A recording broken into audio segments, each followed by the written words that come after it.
Graça e paz em nome de Jesus. Vamos iniciar a nossa segunda aula de dons ministeriais, a carta de Paulo aos Efésios. Essa é a nossa segunda aula da turma da noite, que nós estamos aí iniciando agora, falando um pouco da carta de Efésios, mas com foco nos 5 ministérios, né? Vamos orar?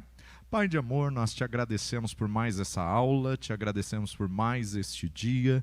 Este é o dia que o Senhor fez, alegramo-nos nele, ó Pai.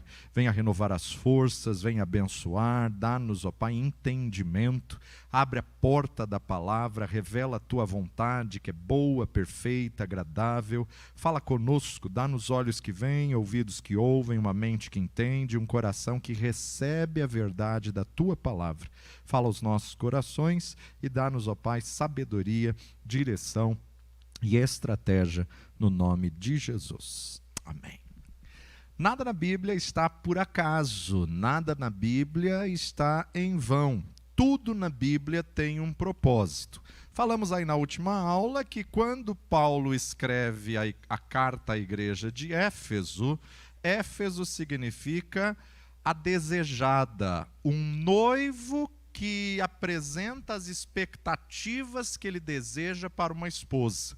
Então, na verdade, a carta de Paulo aos Efésios, é, na verdade, qual perfil que Deus deseja para a igreja, qual papel que Deus deseja para a igreja.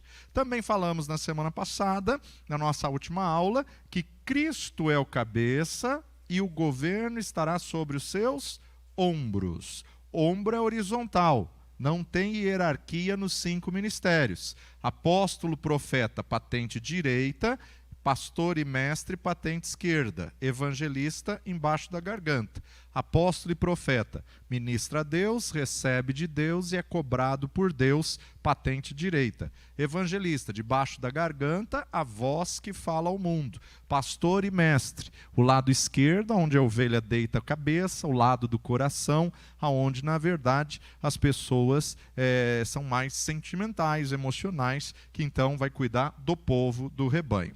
Na mão ministerial, apóstolo polegar é o único que ministra de frente em todos, os outros não se ministram de frente.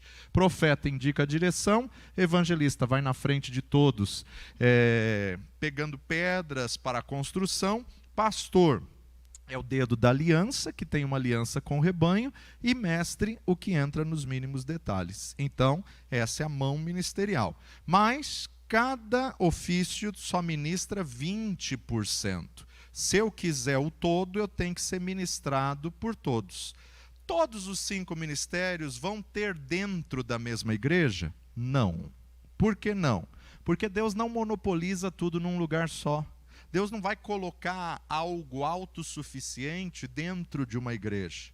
A uns ele deu apóstolo, a outros ele deu profeta, a outros ele deu evangelista, a outros ele deu pastores, a outros ele deu mestres. Para quê? Querendo o aperfeiçoamento de todos os santos, até que todos cheguemos à unidade da fé, à estatura completa do varão perfeito, que é Cristo. Então, na verdade, nós precisamos da unidade do corpo, precisamos da unidade dos ministérios, para ter essa multiforme graça de Deus, para ter o prisma de Jesus de pontos diferentes. Então, eu costumo fazer sempre assim, nas convenções, nos nossos congressos, eu faço uma seleção para escolher um apóstolo, um evangelista, às vezes um pastor, um mestre. Eu procuro sempre variar os ofícios quando a gente convida. Às vezes a gente até tem 5 apóstolos disponíveis para a mesma convenção. Não faço. Não faço por quê? A gente vai ter uma tendência só apostólica, apostólica, apostólica, apostólica, apostólica. E há uma necessidade. Quem participou da convenção viu, né? Um evangelista ministrando, viu um profeta ministrando, um apóstolo ministrando, e depois eu falando acerca da visão de mestre. Então a gente balanceia o chamado, balanceia o ministério, para ter uma visão completa do corpo, para ter uma visão completa do reino. Então não se chateie se a sua igreja não tem os 5. Não vai ter. Nenhum ministério vai ter os 5, porque Deus não quer nenhuma igreja local completa em si mesma. Deus quer que ela dê dependa do corpo e que ela tenha unidade com outras denominações, outras igrejas, outros ministérios, para que ela possa ter a visão completa de Cristo. É bem verdade que, se eu tenho uma chamada que está debaixo de uma hierarquia profética, é bem verdade que eu me identifico mais com as ministrações proféticas. Eu posso ouvir todas, receber todas, mas a hora que o profeta fala, acende algo dentro de mim. O que isso representa? Que a minha chamada mais forte vem desse tino profético. Outros já têm uma identificação maior com o mestre. E, na verdade, o mestre tem que ser ciente que, na verdade, essa pessoa tem um chamado para o ensino, um chamado aí para justamente criar métodos. Mestre não é só aquele que dá aula. Os mestres também precisam decodificar a mensagem na linguagem da criança, na linguagem do adolescente, na linguagem da escola dominical, na linguagem de pastores, na linguagem de pessoas já formadas ou na linguagem de indoutos. Então o mestre cria apostilas, cria livros, cria manuais. O mestre muitas vezes está nas universidades, está nas faculdades teológicas. O mestre ele tem um vasto trabalho, como cada um dos ministérios também tem um vasto campo de atuação. Por isso que Paulo começa Efésios 4:1 dizendo: rogo-vos, pois, eu, o preso do Senhor, que andeis como é digno da vocação em que vocês foram chamados, com toda humildade e mansidão. Ou seja, você tem que, na verdade, andar da forma como que você foi chamado.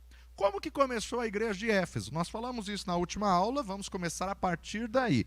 Como começou a igreja de Éfeso? Na terceira viagem missionária de Paulo, vai lá comigo para Atos 19, terceira viagem missionária de Paulo. Paulo está passando pela cidade, pela Ásia Menor, e quando está passando pela Ásia Menor, na verdade, ele encontra alguns ali que já serviam ao Senhor, que já adoravam ao Senhor, mas que ainda não tinham tido o conhecimento do batismo no Espírito Santo.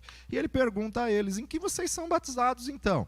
Nós somos batizados no batismo de João, porém João batizou com água para arrependimento. Mas e no Espírito vocês não são batizados? Nem sabemos ainda que haja Espírito Santo, foi a resposta deles. Então acompanha aí comigo a leitura a partir de Atos 19. A terceira viagem missionária de Paulo, Paulo prega o evangelho em Éfeso, tumulto excitado por Demétrio. Sucedeu que, enquanto Apolo estava em Corinto, Paulo, tendo passado por todas as regiões superiores, chegou a Éfeso. Então aí, olha, apareceu o nome Éfeso, que depois ele vai escrever a carta para eles. E achando ali alguns discípulos, disse-lhes: recebestes vós já o Espírito Santo quando crestes? E eles disseram: nós nem ainda ouvimos que haja Espírito Santo. Perguntou-lhes então: em que sois batizados então? E eles disseram: no batismo de João.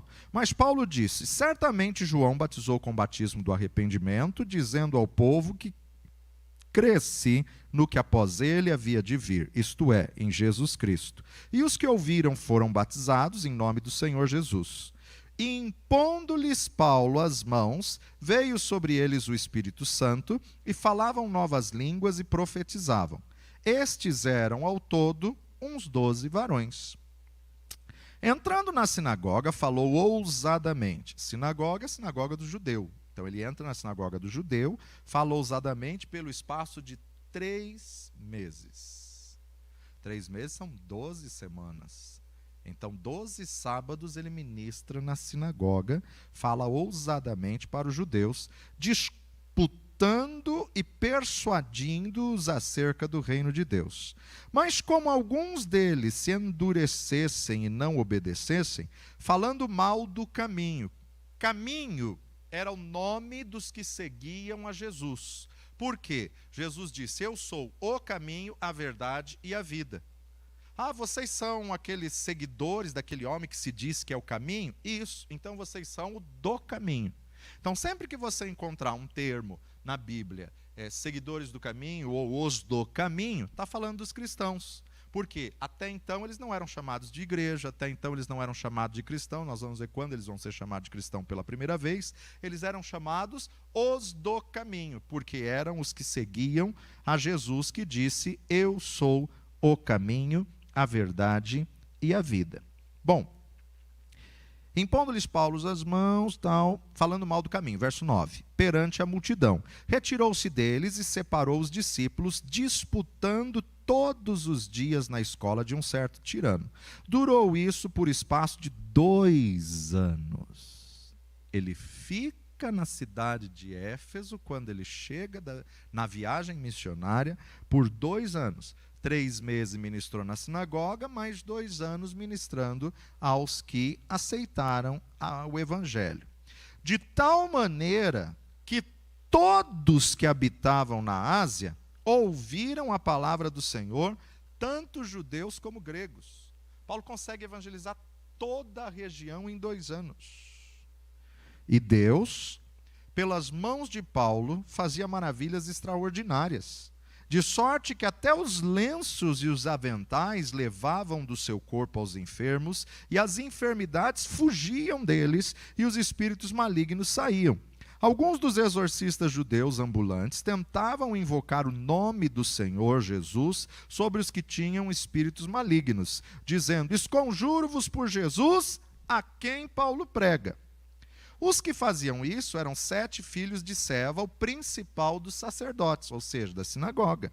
Respondendo, porém, o espírito maligno, ou seja, um homem endemoniado, disse: conheço a Jesus e bem sei quem é Paulo. Olha que o demônio conhece Jesus e sabe quem são os servos de Deus. Mas vós, quem sois? Os seguidores dele, o demônio não conhece. Mas conhece a Jesus e conhece os cristãos. Mas e vós? Quem sois? Esse endemoniado, saltando neles o homem que tinha o espírito maligno, assenhoreando-se de 2 deles, pôde mais do que eles, de tal maneira que nus e feridos fugiram daquela casa. E isto foi notório a todos os que habitavam em Éfeso. De novo, ele ainda está em Éfeso, tanto judeus como gregos, e caiu temor sobre todos eles, e o nome de Jesus era engrandecido.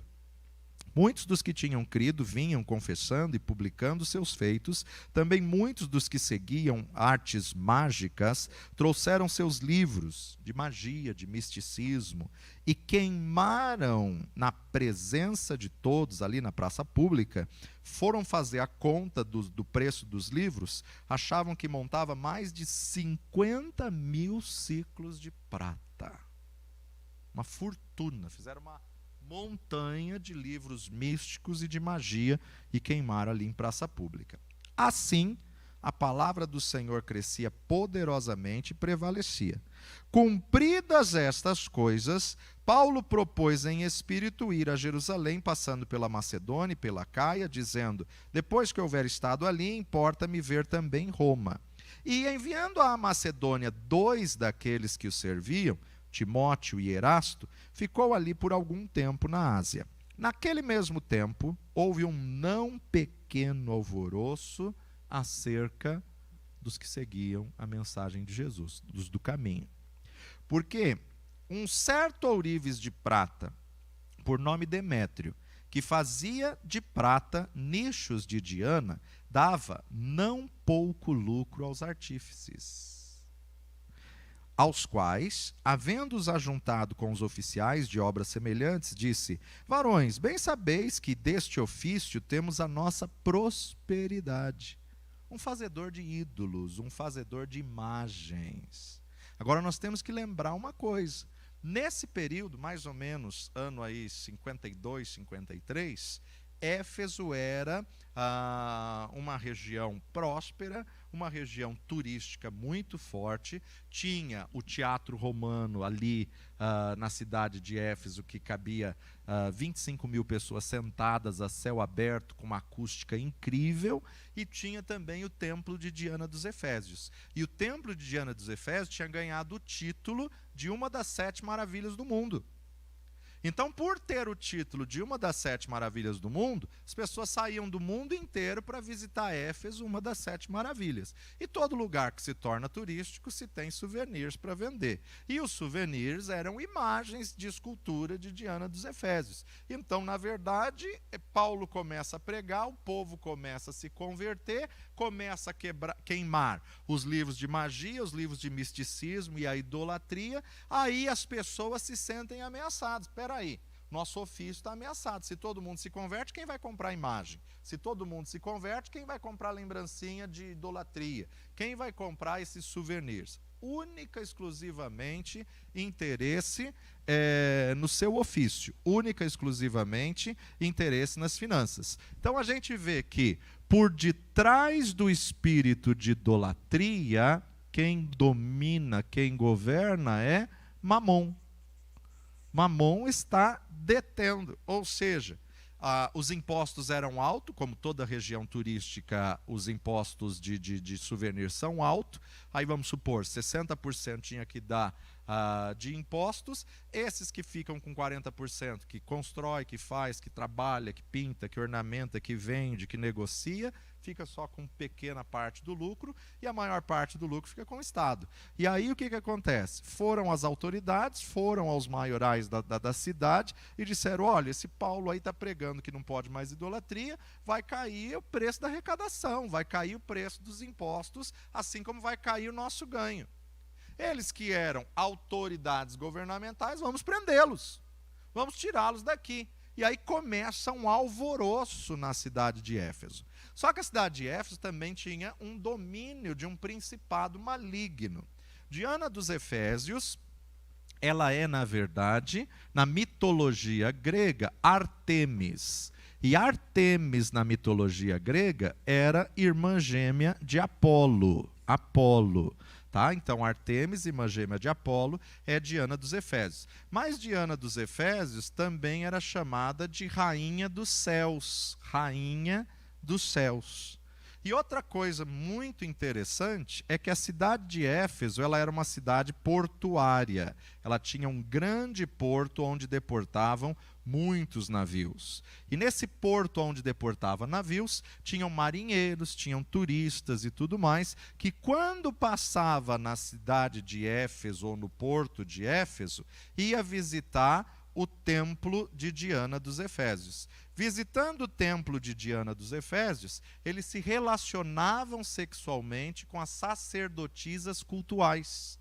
Por que eles se relacionavam com as sacerdotisas cultuais? Estão em viagem, estão passeando, etc. e tal, então eles se relacionavam com as sacerdotisas cultuais. Essas mulheres geravam bebês, que não sabia quem era o pai, então o que elas faziam? Abortavam, ou quando nascia, sacrificavam o bebê, que ela não sabe quem é o pai, para Diana dos Efésios. E esse demônio se fortaleceu justamente pelo sacrifício de crianças inocentes, de aborto e de morte de crianças inocentes. E aí começa esse alvoroço, ou seja, veja só, verso 24. Um certo ourives de prata, por nome Demétrio, que fazia de prata nichos de Diana, dava não pouco lucro aos artífices, aos quais, havendo-os ajuntado com os oficiais de obras semelhantes, disse: varões, vós bem sabeis que deste ofício temos a nossa prosperidade. E bem vedes e ouvis que não só em Éfeso, mas até em quase toda a Ásia, esse Paulo tem convencido e afastado uma grande multidão, dizendo, não são deuses os que fazem-se com as mãos. Ou seja, coisa feita por mão de homem não é Deus. Não, na verdade, nada que se faz é Deus, porque Deus não é feito por ninguém. Não somente há perigo que a nossa profissão caia em descrédito, mas também de que o próprio templo da grande deusa Diana seja estimado em nada. Qual? Aquele das 7 maravilhas do mundo. Ou seja, nossa cidade pode perder o título de cidade turística. É o que eles usaram de argumento para as autoridades. seja estimado em nada. Vindo a majestade daquela que toda a Ásia e o mundo veneram a ser destruída. Ouvindo isso, encheram-se de ira e clamaram, dizendo: grande é Diana dos Efésios. Encheu-se de confusão toda a cidade, e unânimes correram ao teatro, arrebatando a Gaio e Aristarco, macedônios, companheiros de Paulo na viagem. Querendo Paulo apresentar-se ao povo, não lhe permitiram os discípulos. Também alguns dos principais da Ásia, que eram seus amigos, lhe rogaram que não se apresentasse no teatro.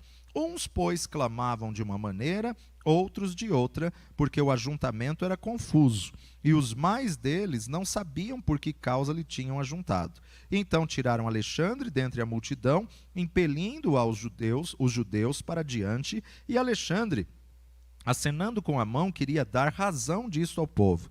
Mas quando conheceram que era judeu, todos unanimemente levantaram a voz, clamando por espaço de quase 2 horas: grande é Diana dos Efésios. Então o escrivão da cidade, tendo apaziguado a multidão, disse: varões efésios, qual é o homem que não sabe que a cidade de Efésios, ela é a guardadora do templo da grande deusa Diana e da imagem que desceu de Júpiter? Pela mitologia grega, eles acreditavam que Artemis e Apolo, na verdade, era Júpiter e Vênus, né? Ora, não podendo isto ser contraditado, convém que vos aplaqueis e nada façais temerariamente, porque estes homens que aqui trouxestes nem são sacrílegos e nem blasfemam da nossa deusa. Mas, se Demétrio e os artífices que estão com ele têm alguma coisa contra alguém, há audiências e há procônsules que se acusem uns aos outros. Mas, se de alguma outra coisa demandais averiguar se há em legítimo ajuntamento, na verdade, até corremos perigo de que por hoje sejamos acusados de sedição, não havendo causa alguma com que possamos justificar esse concurso. Tendo dito isso, despediu o ajuntamento. Paulo visita outra vez a Macedônia e a Grécia e depois volta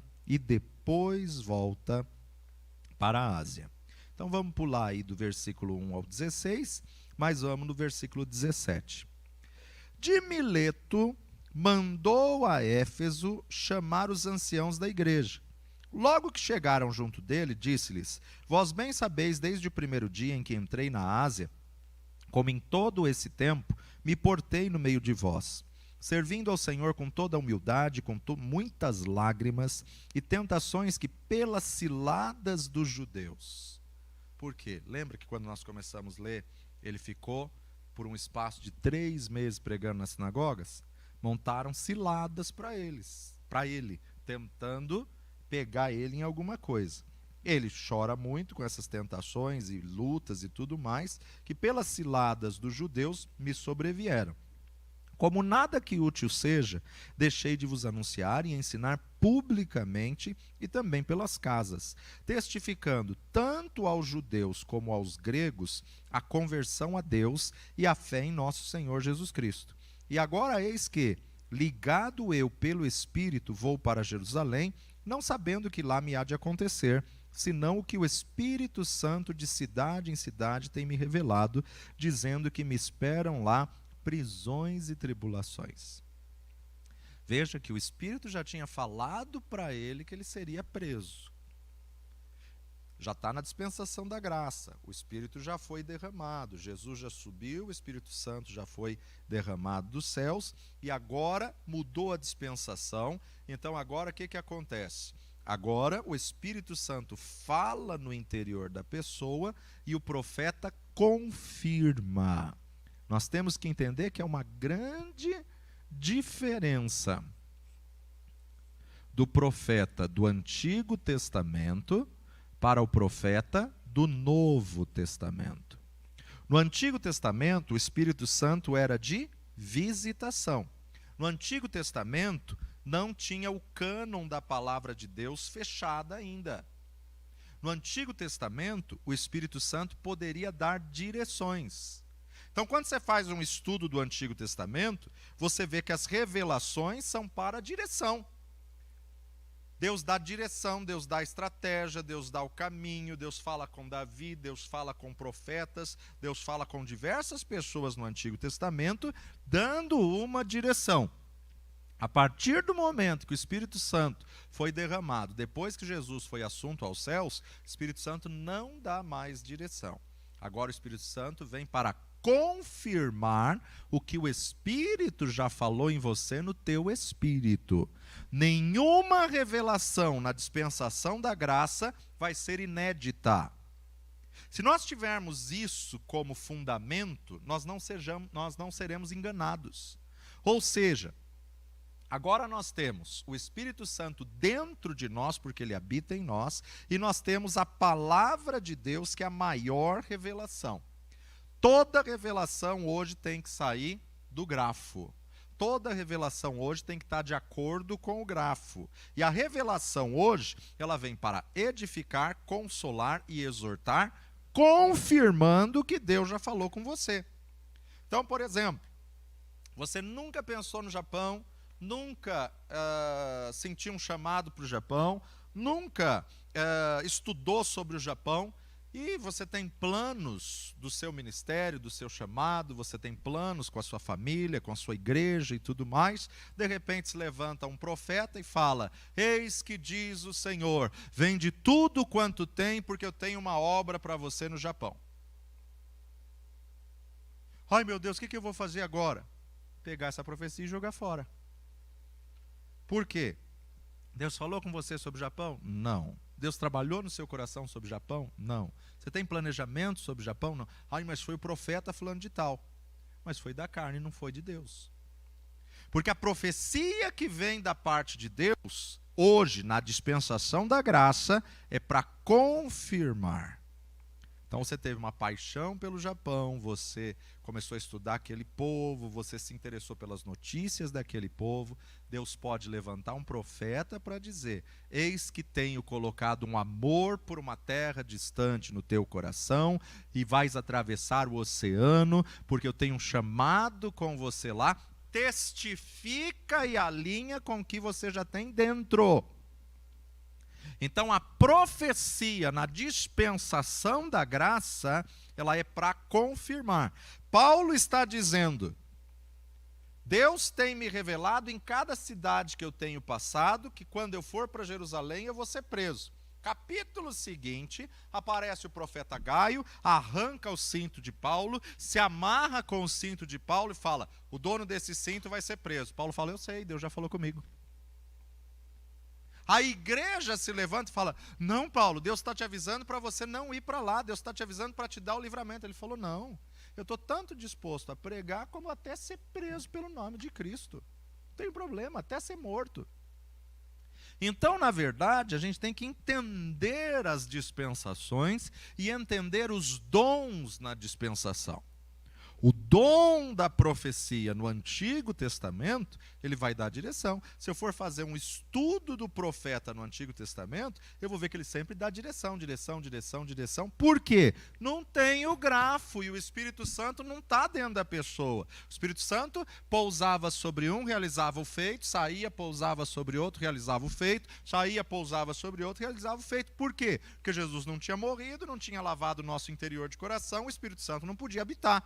Na dispensação da graça, Jesus nos santificou, Jesus nos justificou. Então agora o Espírito Santo está em nós, ele habita em nós. Como ele é de habitação, então na verdade mudou a dispensação, mudou o ofício profético. Paulo tem certeza do que vai acontecer com ele, senão o que o Espírito Santo de cidade em cidade me revela, dizendo-me que esperam prisões e tribulações.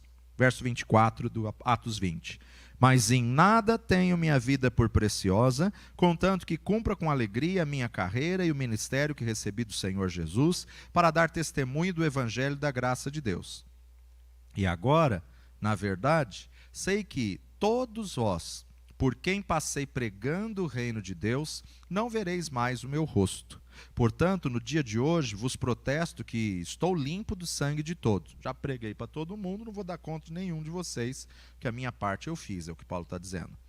Porque nunca deixei de vos anunciar todo o conselho de Deus. Olhai, pois, por vós, por todo o rebanho, sobre que o Espírito Santo vos constituiu bispos, para apacentardes a igreja de Deus, que ele resgatou com seu próprio sangue. Porque eu sei isto, que depois da minha partida entrarão no meio de vós lobos cruéis, que não perdoarão o rebanho, e que dentre vós mesmos se levantarão homens que falarão coisas perversas para atraírem os discípulos após si. Portanto, vigiai, lembrando-vos de que, durante 3 anos, não cessei noite e dia de admoestar com lágrimas a cada um de vós. Durante 3 anos. Então, começo, ele fica 3 meses pregando na sinagoga, depois fala que ele ficou 2 anos em Éfeso, agora ele já está falando 3 anos. Eu fiquei insistindo, persuadindo, ensinando vocês, noite e dia admoestando a cada um de vós. Agora, pois, irmãos, encomendo-vos a Deus e à palavra da sua graça, a Ele, que é poderoso para vos vivificar e dar herança entre todos os santificados. De ninguém cobicei a prata, nem o ouro, nem a veste. Vós mesmos sabeis que, para o que me era necessário a mim e aos que estão comigo, estas mãos me serviram. Tenho-vos mostrado em tudo que, trabalhando assim, é necessário auxiliar os enfermos, recordar as palavras do Senhor Jesus, que disse: mais bem-aventurada coisa é dar do que receber. Havendo dito isso, pôs-se de joelho e orou com todos eles, levantou-se um grande pranto entre todos, lançando-se ao pescoço de Paulo, beijaram, entristeceram-se muito, principalmente pelas palavras que dissera, que não veriam mais o seu rosto. E o acompanharam-no até o navio. Então, capítulo 19 e capítulo 20 é o período que ele passa pela igreja de Éfeso e conhece a igreja de Éfeso. Capítulo 28 de Atos é o período que ele vai preso e fica 2 anos numa prisão domiciliar. Como que era a prisão domiciliar? Por ele ser cidadão romano, ele tinha regalias, ele tinha privilégios. Ele foi preso em Roma, mas por ser cidadão romano, ele podia alugar a própria casa, custear as despesas, e na verdade as despesas eram altas, mas ele então recebia ofertas e tudo mais para custear as empresas, e tinha uma reserva do trabalho que era fazedor de tendas. E aí então ele fica 2 anos nessa prisão domiciliar. Não é a prisão que ele vai sair para ser executado, é a prisão domiciliar ainda. Essa prisão domiciliar, ele recebe quem ele quer, ele faz culto, ele faz uma série de coisas e ele prega a todos os soldados que estão na porta do palácio. Essa prisão domiciliar, na verdade, o que acontece? É aonde ele escreve as 4 cartas. Efésios, Filipenses, Colossenses e Filemão. Ele escreve essas 4 cartas da prisão domiciliar, quando ele está em Atos 28, 29. Havendo ele dito isso, partiram os judeus, tendo entre si grande contenda. Paulo ficou 2 anos inteiros na sua própria habitação, que alugara, e recebia todos quantos vinham ver. Pode receber quem for, só ele que não pode sair, porque os soldados estão na porta vigiando ele. Pregando o reino de Deus e ensinando com toda liberdade as coisas pertencentes ao Senhor Jesus, sem impedimento algum. Sem impedimento algum. Então, isso é alguma das coisas que a gente tem de Éfeso na carta, no livro de Atos. É alguma coisa que a gente pode entender.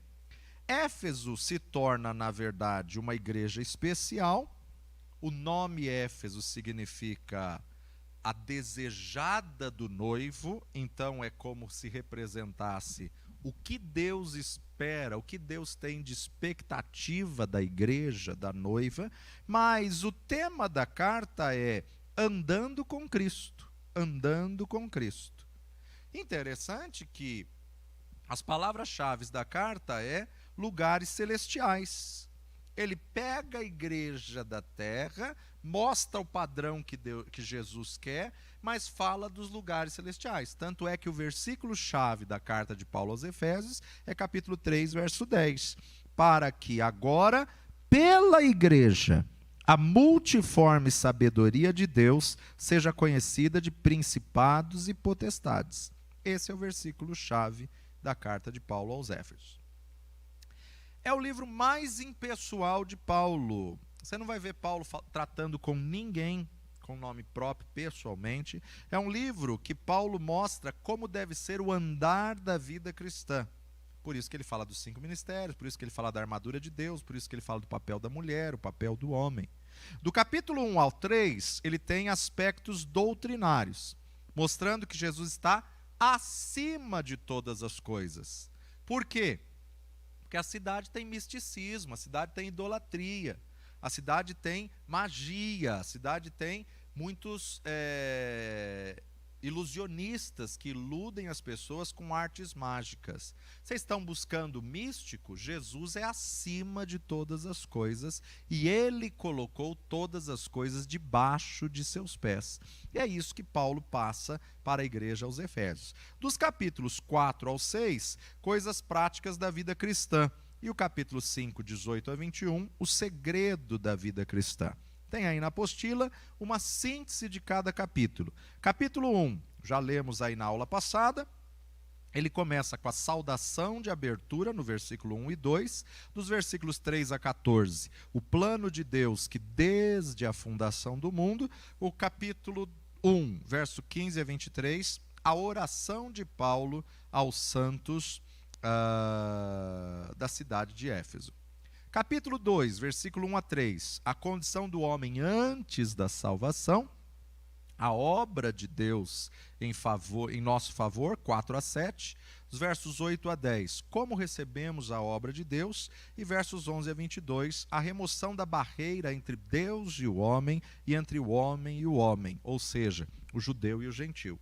Primeiro a remoção entre a barreira Deus e o homem, e depois o homem entre o próximo. Por quê? Porque o judeu sempre se achou uma classe seleta, né? Sempre se achou privilegiado por Deus. Então ele rompe essa barreira. Capítulo 3, de 1 a 9, a revelação do mistério oculto desde os séculos. 10 a 12, o propósito da revelação do mistério.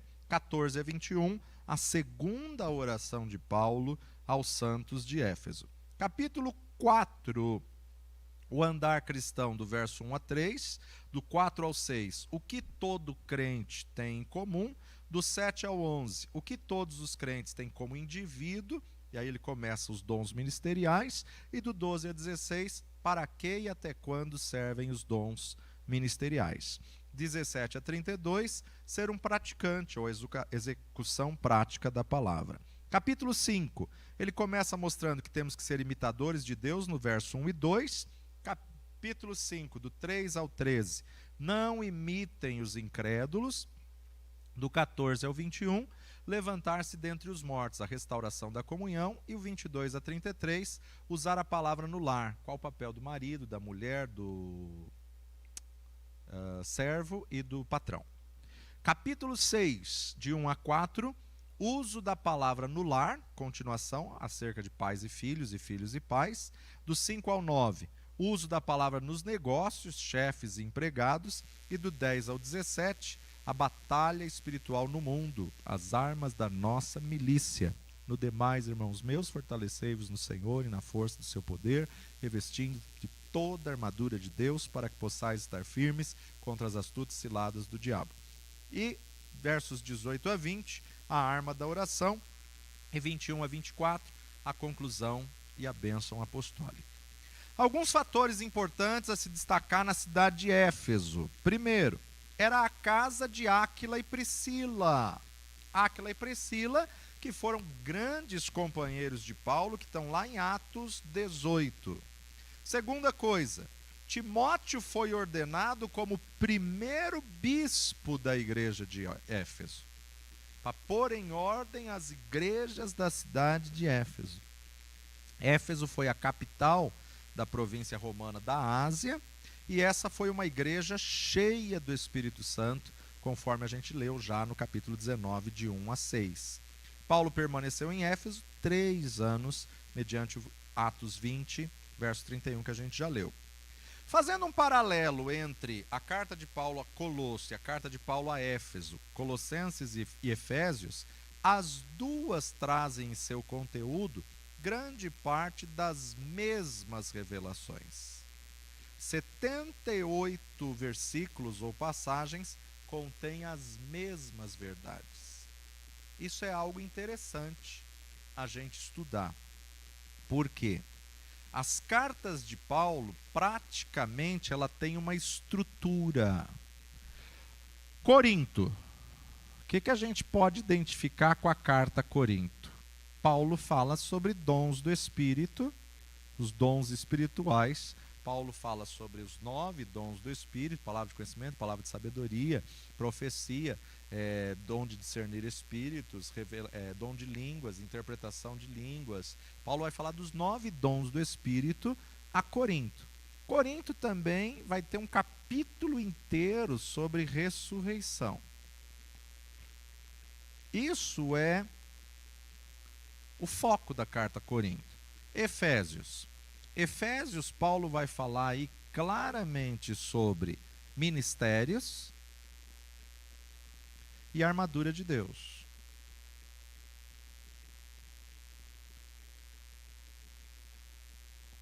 Gálatas.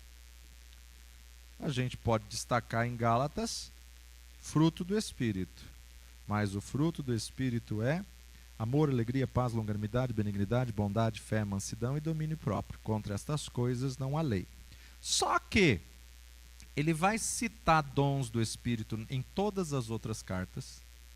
Ele vai citar a ressurreição em todas as outras cartas.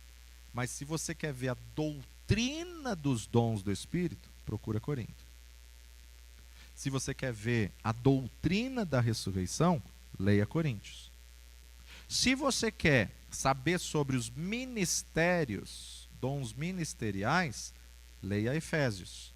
Mas ele fala dos ministérios na carta de Corinto, na carta de Gálatas, em outras cartas, Colossenses e tudo mais. Ele fala de fruto do Espírito em outras cartas, não com essa estrutura que ele explica aos Gálatas, mas sempre tem uma essência. Efésios, por exemplo, a armadura de Deus. Ele vai citar peças da armadura em todas as cartas, mas vai falar todas e explicar todas em Efésios. Então eu tenho que ver esse paralelo de Paulo em todos os ensinamentos. Colossos é uma revelação da igreja e de quem Cristo é em nós. Só que 78 versículos são considerados as mesmas verdades quando se compara a carta aos Colossenses e a carta aos Efésios. Isso nos dá respaldo para imaginar que, se ele escreveu Efésios e Colossenses na mesma casa que ele estava preso, no mesmo período que ele estava preso, ele escreve uma. Sabe quando você escreve a carta, você relê, e relê, e relê, e relê. Ele lê essa carta de novo para escrever a outra. Só que ele conhecia Colosso, ele conhecia Éfeso, então ele sabia como colocar o linguajar específico para cada cidade diferente. Esse é o papel do ministro. Esse é o papel de quem prega a palavra. Você precisa conhecer o povo a quem você vai pregar e entender a linguagem daquele povo. Eu posso dar essa mesma aula para crianças, só que não com essa linguagem. Eu vou ter que decodificar a didática numa linguagem pedagógica infantil. Eu posso dar essa mesma aula de Efésios só para pastores e mestres. Mas eu vou ter que decodificar com muito mais detalhes, enriquecer com muito mais original grego, hebraico e tudo mais, porque já são pastores, mestres formados. Mas eu posso decodificar a mensagem de Efésios para a igreja que eu tenho que balancear. Nem posso elevar tanto a linguagem, nem posso rebaixar tanto a linguagem a ponto de uma criança. A multiforme sabedoria de Deus está justamente em a gente adequar a dispensa com os ingredientes certos para preparar a refeição para o público que você vai ministrar. Por isso que a palavra de Deus fala que nós somos despenseiros. Se você está chegando numa região que o povo não conhece, tem coisa que não precisa ministrar. Ninguém é convertido. Qual é o foco? Salvação. Não é que eu vou privá-los de outras coisas, mas é que não é o momento. Então não adianta eu chegar no campo com uma linguagem técnica do evangeliquez, que eles não vão entender nada. Eu tenho que saber que público eu quero atingir e direcionar a didática para aquele público, para que seja uma ministração eficaz, para que seja benéfica aquela reunião e seja realmente algo produtivo na vida das pessoas. Isso é a riqueza do Evangelho. A palavra de Deus nos chama de despenseiros. O que faz o dispenseiro? O dispenseiro, ele cuida da dispensa. O que tem na dispensa? Ingredientes. Então, o dispenseiro é aquele que vai pegar os ingredientes para cozinhar o prato. Interessante que a dispensa está disponível a todo mundo.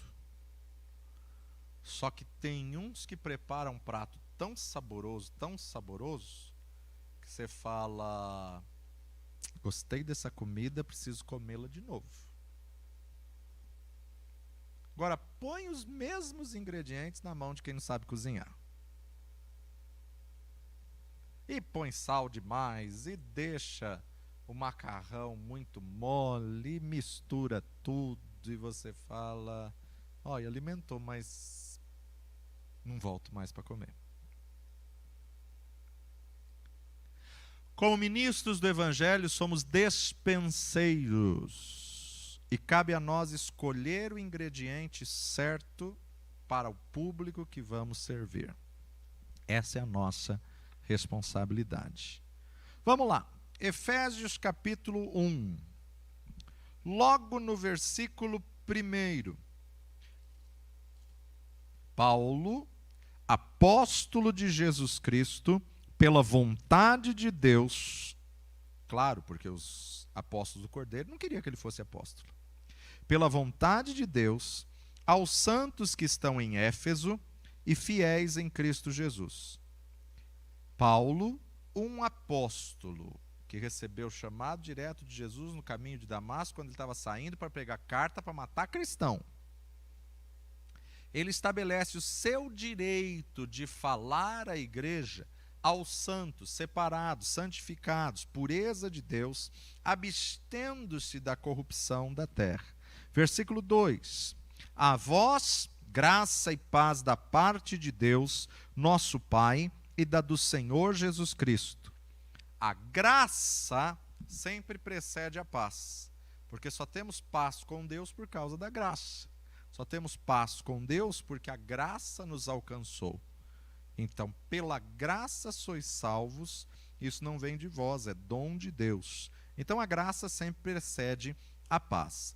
As áreas em que temos falta de paz são áreas em que falhamos em receber a graça de Deus. Então, precisamos saber o que é graça? Favor imerecido. Eu não merecia, mas Ele me salvou. Não por merecimento, mas pela graça.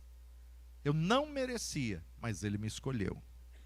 Eu não merecia, mas Ele me amou. Então, na verdade, pela graça sois salvos por meio da fé. Versículo 3. As bênçãos de Deus em Jesus Cristo, autor da nossa redenção e cabeça da igreja. Bendito Deus e Pai de nosso Senhor Jesus Cristo, o qual nos abençoou com todas as bênçãos espirituais nos lugares celestiais em Cristo. Ele já nos abençoou. O que a gente precisa fazer? Tomar a força. Mateus vai dizer o quê? Desde os dias de João Batista até hoje, o reino dos céus é tomado à força. Outras traduções, por violência. Ele já te abençoou, mas há uma resistência diabólica que não quer que essa bênção se manifeste na terra, na tua vida. Mas ele já nos abençoou. Onde? Nas regiões celestiais. Ele nos tem abençoado. Isso já foi feito. Ele já nos abençoou com toda sorte de bênçãos espirituais. Onde? Nas regiões celestiais. Então, na verdade, é uma batalha nos ares, que às vezes é tão intensa que você sente até na própria carne. Que às vezes é tão forte que você fala, meu Deus, que resistência é essa? Que céus de bronze são esse? Mas ele já te abençoou e você tem que se apropriar. Nós temos uma matéria, Realidades da Nova Criação, que fala sobre direito legal e direito vital. Legalmente você já tem direito. Agora, como faz isso vital? Como traz isso para a realidade? Uma guerra. Onde ele nos abençoou? Em Cristo. O meio. 2 Pedro, capítulo 1, versos 2 a 4. Graça e paz vos sejam multiplicadas pelo conhecimento de Deus e de Jesus nosso Senhor, visto como seu divino poder nos deu tudo o que diz respeito à vida e piedade, pelo conhecimento daquele que nos chamou por sua glória e virtude, pelas quais ele nos tem dado grandíssimas e preciosas promessas, para que por elas fiqueis participantes da natureza divina, havendo escapado da corrupção que pela concupiscência há no mundo. 2 Coríntios, capítulo 4, versos 6 e 7. 2 Coríntios, capítulo 4, versos 6 e 7. Porque Deus que disse que das trevas resplandecesse a luz, é quem resplandeceu em nossos corações para a iluminação do conhecimento da glória de Deus na face de Jesus Cristo. Temos, porém, esse tesouro em vasos de barro, para que a excelência do poder seja de Deus e não de nós. Que tesouro? O Espírito Santo. Onde? Dentro do vaso de barro. Nós somos um vaso de barro, mas o tesouro está dentro de nós, que é o Espírito Santo de Deus. Voltando para Efésios capítulo 1, verso 4 e 5. Ele, quem? Cristo, nos escolheu e nos predestinou. 1, 4 e 5. Como também nos elegeu nele, antes da fundação do mundo, para que fôssemos santos e irrepreensíveis diante dele em amor, e nos predestinou para filhos de adoção por Jesus Cristo, para si mesmo, segundo o beneplácito de sua vontade. Ele nos escolheu e nos predestinou. A doutrina da predestinação, ela causa muita confusão até os dias de hoje. Porque algumas pessoas dizem, então Deus predestinou alguns para o inferno e alguns para o céu. Não. Eu só posso entender a predestinação quando eu entendo a onisciência de Deus. Ele é onipresente, onipotente, onisciente. O que é onisciência? Ele já sabe todas as coisas. Então ele sabe a decisão que cada um vai tomar. Nós não sabemos, mas ele já sabe qual que vai aceitar, qual que não vai aceitar. Então, o predestino está ligado à onisciência. Por ele ser onisciente, ele sabe qual vai aceitar, qual não vai aceitar, qual vai se salvar, qual não vai se salvar. Agora, como nós não temos a onisciência, temos que pregar a todos. Mas ele sabe lá na frente qual que vai receber Jesus. Só que se o evangelho não chegar, Como ouvirão se não há quem pregue? Como pregarão se não forem enviados? Se aquela pessoa ouvir, ela aceita, mas alguém tem que pregar. Como nós não temos a onisciência e não podemos julgar quem vai ser salvo, quem não vai, temos que pregar a todos. Então, predestinação, por ele ser onisciente, ele sabe a decisão de cada um. Mas não que ele criou alguns para o inferno e criou outros para o céu. Não podemos aceitar isso. Por quê? Porque a palavra de Deus fala que a vontade de Deus é que todos os homens se salvem. A vontade dele é que todo mundo aceite. Mas por ele ser onisciente, ele sabe qual vai aceitar e qual não vai. Porque tem muitas pessoas que se acomodam na predestinação. Ah, se Deus já sabe quem vai aceitar, quem não vai, então eu não preciso pregar ninguém. Não. Ele sabe, eu não sei. Então eu tenho a responsabilidade de pregar a todos. Agora, quem vai convencer do pecado, do juízo e da justiça é o Espírito Santo de Deus. A nossa função é lançar a semente. Quem dá o crescimento é Deus. Então, ele, quem? Deus, nos escolheu. Escolheu como assim? Escolheu pelo que ele conhece da eternidade, escolheu pelo que ele conhece da onisciência. E nos predestinou segundo a sua vontade. Ou seja, não somos escolha secundária. Volta lá comigo para Romanos capítulo 9. Romanos capítulo 9, versos 6 a 10. A liberdade absoluta da graça de Deus. Não que a palavra de Deus haja faltado, porque nem todos os que são de Israel são israelitas. Nem por serem descendência de Abraão, são todos filhos. Mas em Isaque será chamada a tua descendência. Isto é, não são os filhos da carne que são filhos de Deus, mas os filhos da promessa são contados como descendência. Porque a palavra da promessa é essa: por este tempo virei e Sara terá um filho. Então, na verdade, ele está trazendo o quê? Deus escolheu Abraão, e de Abraão escolheu Isaque, de Isaque escolheu Jacó, para trazer o Messias. Mas isso não significa que era só Abraão que seria salvo. Mas quem Abraão pregasse e aceitasse a Deus Jeová, Antigo Testamento, como que as pessoas eram salvas? Por aliança. Firmou aliança com Jeová, está salvo. Necessariamente não só judeu. Senão já estaria excluído Raabe, já estaria excluído Ruth. Elas eram gentias. Mas aceitaram o Deus dos judeus, entraram para a família, entraram para a aliança. Então dizer que o Antigo Testamento não tinha salvação para o gentio está errado. Porque o que Raabe fala para os espias? Eu sei que o Deus de vocês vai destruir tudo isso daqui, olha. Mas pede para ele lembrar de mim e me livrar, eu e a minha família. Quem era ela? Prostituta. O que eles fazem? Vamos fazer um acordo? Ó, a gente vai te dar esse fio vermelho aqui, você vai pendurar na janela da tua casa. E o nosso acordo é, você tem que convencer tua família para entrar dentro da tua casa.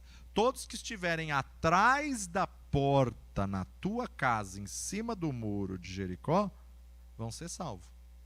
Se eles não entrar na sua casa, não tem jeito. Agora vem o Novo Testamento, principalmente o escritor de Hebreus, ele vai dizer que o Antigo Testamento é sombra das coisas que hão de vir no Novo. Tudo no Antigo Testamento tem uma cristofania, uma mensagem profética. Quem é Raabe? Nós, a igreja. Por quê? Veio dos gentios. Prostituta? Sim, nós adorávamos outros ídolos, nós tínhamos outros deuses. Então, Raabe representa a igreja. O fio vermelho, o sangue de Cristo. A porta, Jesus. Quem entrou atrás da porta está salvo.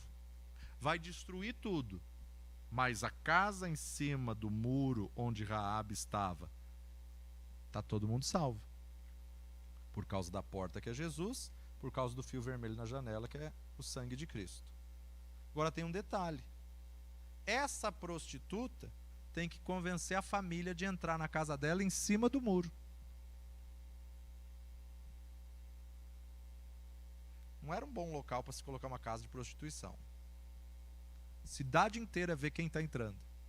Ah, aquele foi para a casa de Raabe.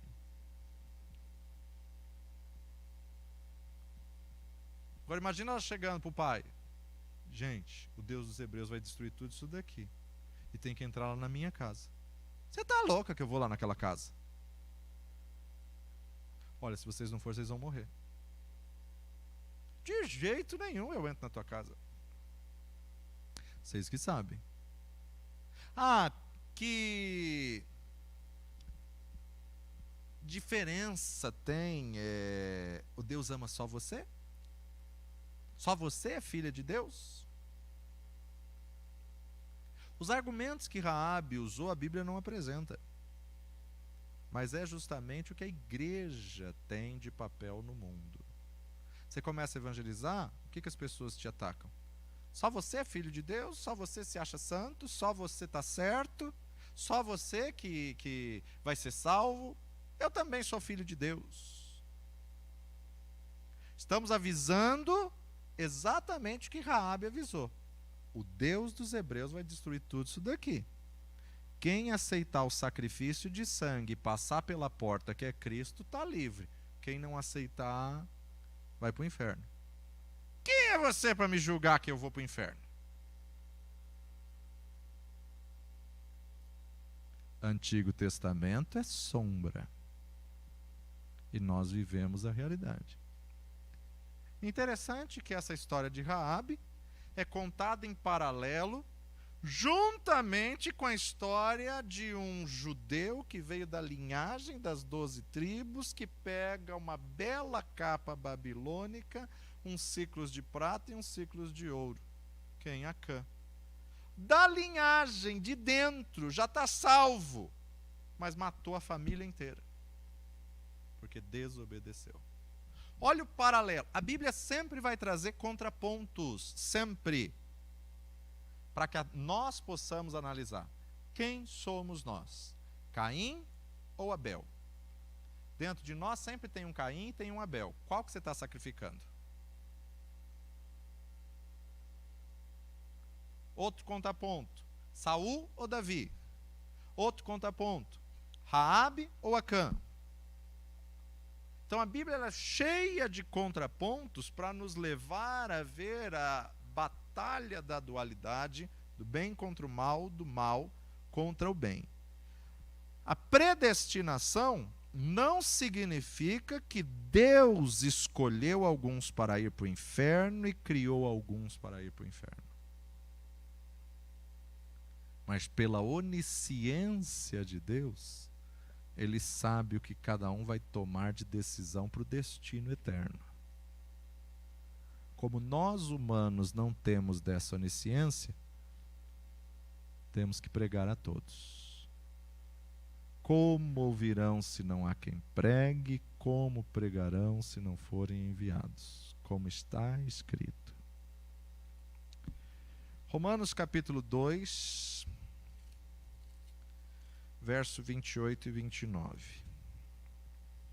Porque não é judeu o que o é do exterior, nem é circuncisão a que é exteriormente na carne, mas é judeu o que o é no interior, e é circuncisão a que é do coração no espírito, não da letra cujo louvor não provém dos homens, mas de Deus. Paulo está aproveitando do discurso de Jesus a Nicodemos, né? Que embora ele não teve conhecimento dos 4 evangelhos, mas ele está colocando na mesma linguagem. Olha, agora não tem mais privilégio nenhum, benefício nenhum, nascer judeu. Não é judeu o que é na certidão de nascimento. Não é mais judeu o que nasce da linhagem. Agora é da aliança quem recebe Jesus como Senhor e Salvador. Romanos capítulo 11, versos 11 a 15. Digo, pois, porventura tropeçaram para que caíssem? De modo nenhum, mas pela sua queda veio a salvação aos gentios para os incitar à emulação. E se a sua queda é a riqueza do mundo e a sua diminuição a riqueza dos gentios, quanto mais a sua plenitude. Porque convosco falo, gentios, que enquanto for apóstolo dos gentios, glorificarei o meu ministério. para ver se, de alguma maneira, posso incitar à emulação os da minha carne e salvar alguns deles. Porque se a sua rejeição é a reconciliação do mundo, qual será a sua admissão, senão a vida dentre os mortos? Interessante no versículo 13 que Paulo apresenta uma briga até hoje. Eu falei na turma da manhã e esqueci de falar para vocês na aula passada. A diferença entre apóstolos do Cordeiro e apóstolos da graça, ou apóstolo dos gentios. A Bíblia traz como exigência para ser apóstolo do Cordeiro ter visto Jesus em carne e sangue no ministério terreno e humano, ter sido testemunha ocular do seu ministério, da sua morte, crucificação, sepultamento e ressurreição. Ou seja, apóstolos do Cordeiro são só os 12 e ninguém mais que 12. Tem até alguns cursos teológicos que falam a bobagem de que Pedro se precipitou colocando Matias porque o 12º era Paulo, porque Matias não fez nada. Erro. Paulo nunca se enquadraria para ser apóstolo do Cordeiro. Por quê? Ele não viu Jesus no exercício do seu ministério, ele não viu Jesus sendo morto, ele não viu Jesus ressurreto. Só depois, na experiência que ele teve. Mas ele não foi testemunho ocular da ressurreição. Tanto é que ele apresenta, eu sou como um abortivo. Depois de todos, ele apareceu a mim. Então, Paulo não cumpre o protocolo de exigência para ser apóstolo do Cordeiro. Porque se a gente não entender isso, a gente vai dizer que apóstolo não existe nos dias de hoje. Por isso que tem um monte de pastor por aí que fala que não existe mais apóstolos. Porque não entende a distinção de apóstolos do Cordeiro e apóstolos da graça. Gente, a Bíblia apresenta mais de 20 apóstolos da graça. A Bíblia fala que Jesus era apóstolo, a Bíblia fala que Barnabé era apóstolo, a Bíblia fala que Paulo era apóstolo. Porque se eu não aceitar os apóstolos da graça, nem Paulo foi apóstolo. Judas, que escreveu a epístola de Judas, não era dos 12. E a Bíblia chama ele de apóstolo Judas. Quem era Judas? Judas era irmão de Jesus de carne e sangue, filho de Maria e José. A Igreja Católica vai explicar que ele era filho de José do primeiro casamento. Mentira. Porque quando a Bíblia fala, estão aí fora os teus irmãos e a tua mãe, a palavra no original grego é, estão aí fora os nascidos do mesmo ventre que você. Nascidos do mesmo ventre é a mesma mãe. Então Maria não continuou virgem depois de ter tido Jesus. Ela teve Judas, ela teve Tiago e ela teve filhas, que a Bíblia não fala quantas são. Então esse Judas que escreveu a epístola de Judas, ele teve um encontro com Jesus depois de ressurreto. Porque antes de ressurreto, Jesus é meu irmão mais velho.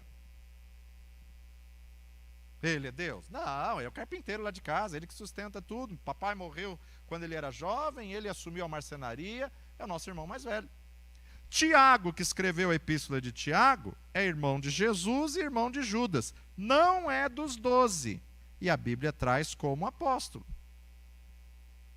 Andrônico e Júnia, que Paulo vai citar em Romanos 16, que se destacaram entre os apóstolos. Andrônico e Júnia. Espera aí, uma apóstola? Sim. Está na Bíblia, gente. Então, se eu não entender a distinção entre apóstolos do Cordeiro e apóstolos da graça, eu vou dizer que apóstolo não existe mais nos dias de hoje. Como muitos pastores, homens de Deus. Porque eu falei hoje de manhã, se a pessoa não crê nos 5 ministérios, isso não pesa para a salvação. Ela está salva. só que ela vai receber só 20% do todo da revelação. Ela vai receber só do pastor. Não, o único ministério que tem hoje na dispensação da graça é pastor. Pastor, pastor, pastor. O pastor sai, evangeliza, o pastor sai, prega, o pastor tira o carrapicho, o pastor aconselha, o pastor batiza, o pastor ensina, o pastor dá fundamento, o pastor profetiza e o pastor morre.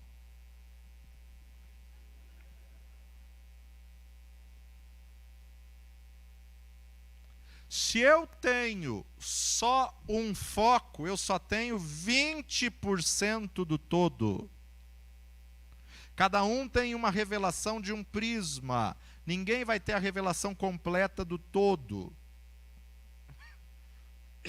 Porque Deus não vai monopolizar tudo em uma pessoa. Há uma necessidade do ajuntamento, há uma necessidade do corpo. Olha como foi uma bênção a nossa convenção. Um profeta pregando, um evangelista pregando, um apóstolo pregando. Ora eu preguei como apóstolo, ora eu preguei como ensino. Então, na verdade, o que a gente precisa? A variedade dos chamados, a variedade dos ministérios, para quê? Querendo o aperfeiçoamento dos santos para a obra do ministério, até que todos cheguemos à estatura de varão perfeito. Então, vamos lá para Romanos 8, 28. E sabemos que todas as coisas contribuem juntamente para o bem daqueles que amam a Deus, daqueles que são chamados por seu decreto.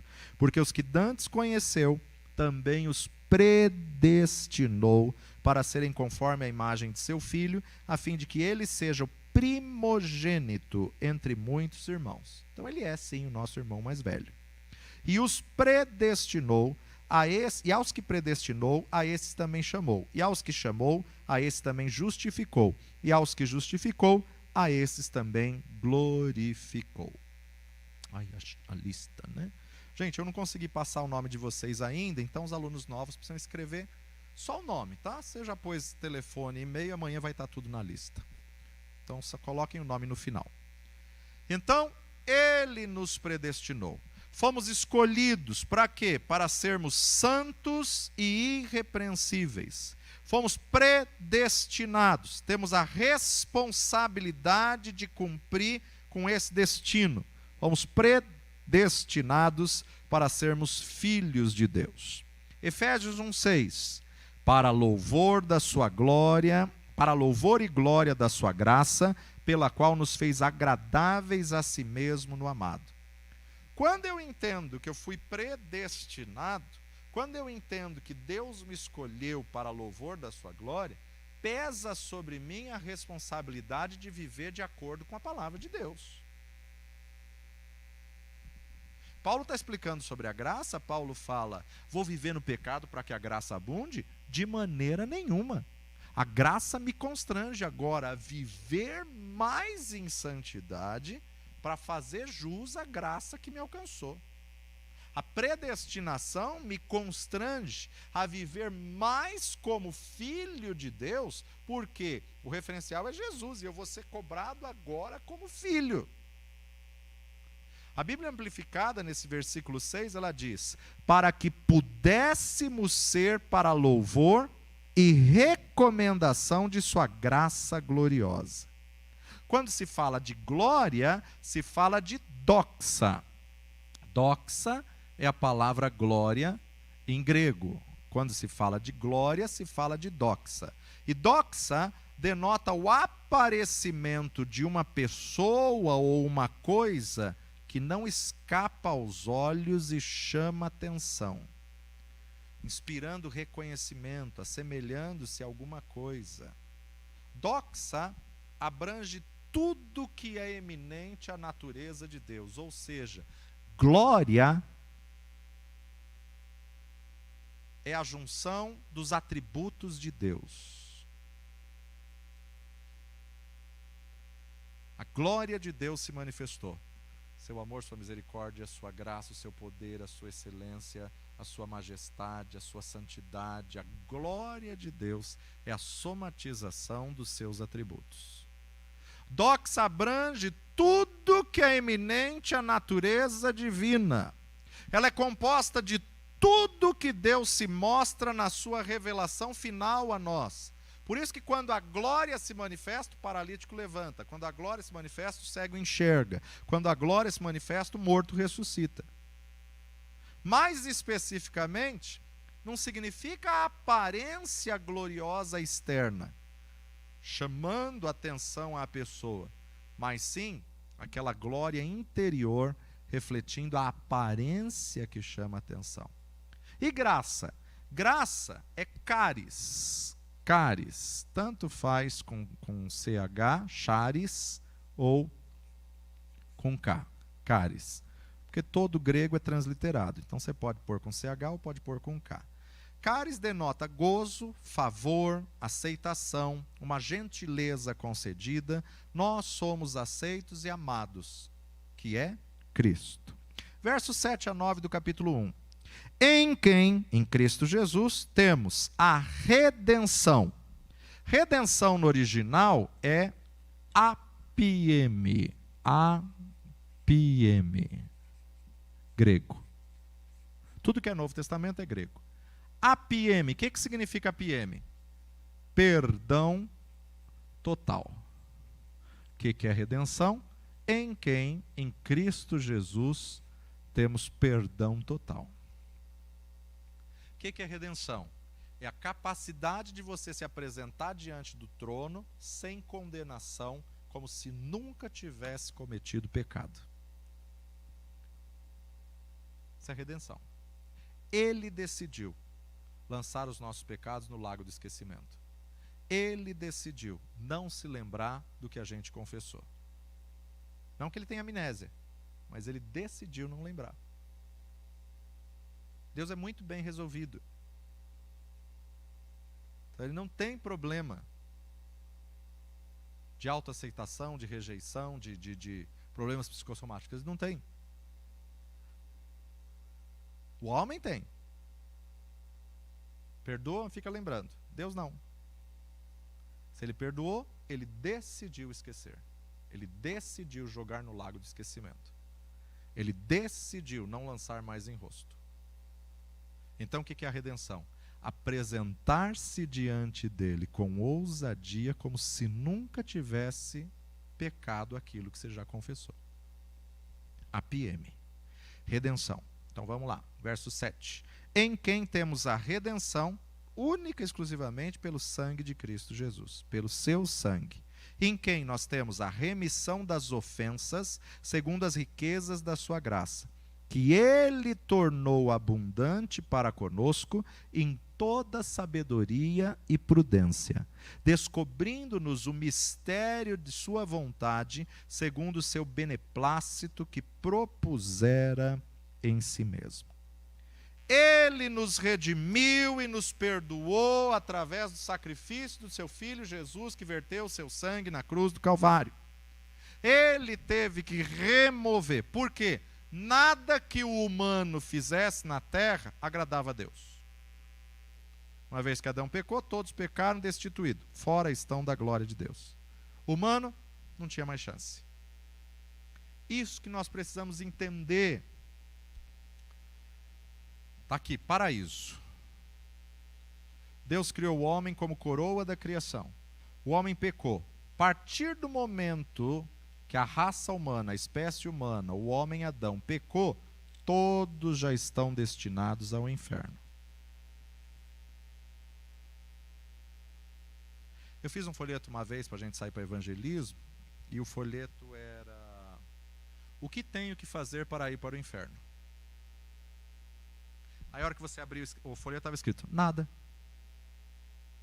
E no verso eu coloquei: para o inferno todo ser humano já vai. O que precisamos saber é o que fazer para ir para o céu. Porque uma vez que Adão pecou, todos nós estamos destinados ao inferno. Foi bem direto e objetivo. Por quê?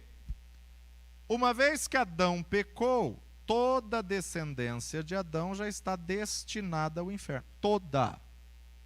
Aquele que mora lá na ilha, aquele que mora lá naquela tribo que não chegou um missionário, aquele que mora lá Honolulu. Se não chegar alguém para falar Jesus salva, ele vai para o inferno. Ai, mas Deus não pode ser injusto assim. Não é injustiça, isso é justiça. Um pecou, todos pecaram e destituídos estão. E o segredo, o cerne do Evangelho. Porque Deus amou o mundo todo de tal maneira que deu seu Filho unigênito, para que todo aquele que nele crer não pereça, mas tenha a vida eterna. A cruz, a mensagem da cruz, é a porta que leva aos céus. Por isso que a palavra de Deus diz: em nenhum outro há salvação dado entre os homens pelo qual devamos ser salvos. Somente Jesus Cristo, homem. Em nenhum outro há salvação. Há um só caminho, uma só verdade, uma só vida: Jesus Cristo. Então, nesse destino que o mundo caminha a passos largos para o inferno, tem uma porta. E essa porta é Jesus. Quem passou por ela tem salvação. Quem não passou, não tem. Vai ter uma segunda chance? Não vai. Vai ter um purgatório? Não vai. Tem que decidir em vida, em carne e sangue, declarar: eu creio que Jesus é o Filho de Deus, veio a esse mundo, morreu e ressuscitou. Ai, mas a pessoa ainda peca. Confessou Jesus realmente como seu Senhor? O Espírito Santo que vai mudar ela de dentro para fora. Então, qual é o nosso papel? Não é limpar o pecador. Quem vai limpar o pecador é o sangue de Jesus. Qual é o nosso papel? Não é convencer ninguém. Quem vai convencer é o Espírito Santo. O nosso papel é só pegar a palavra e lançar como semente. Quem vai fazer o resto é o Espírito Santo e é Jesus. Então, a importância de eu entender o plano da graça. Ele nos redimiu e nos perdoou através do seu sangue. Ele teve que remover o nosso pecado para que fôssemos santos e irrepreensíveis. Ele passou a nós a sua sabedoria e prudência. Esses versos, eles falam sobre a vontade de Deus revelada a nós. Agora, 1 Coríntios, capítulo 1, verso 30. 1 Coríntios, capítulo 1, 30.